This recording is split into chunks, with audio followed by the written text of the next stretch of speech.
આજે ધારી તાલુકાના ગોપાલ ગ્રામની અંદર એક જૂનવાણી મકાન અચાનક જ ધરાશયી થતા મકાનમાં એક વૃદ્ધ જે એકલા જીવન ગાળતા હતા ધીરુભાઈ જેઠવા એ મકાન ધરાશયી થતાં અંદર દટાઈ ગયેલ અને ચારે બાજુ અફડાતફડી મચી જતા સરપંચ શ્રી હરેશભાઈ વાળાને જાણ થતાં તાત્કાલિક દોડી આવી ગામ લોકોની મદદથી પીડિત ધીરુભાઈ જેઠવાને કાટમાળ આઘો ખસેડીને કાઢવામાં આવ્યા.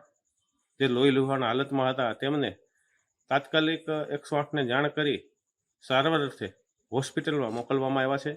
આ મકાન મોડી રાત્રે આજે ધરાશયી થયું હતું અને જર્જરિત મકાન હતું.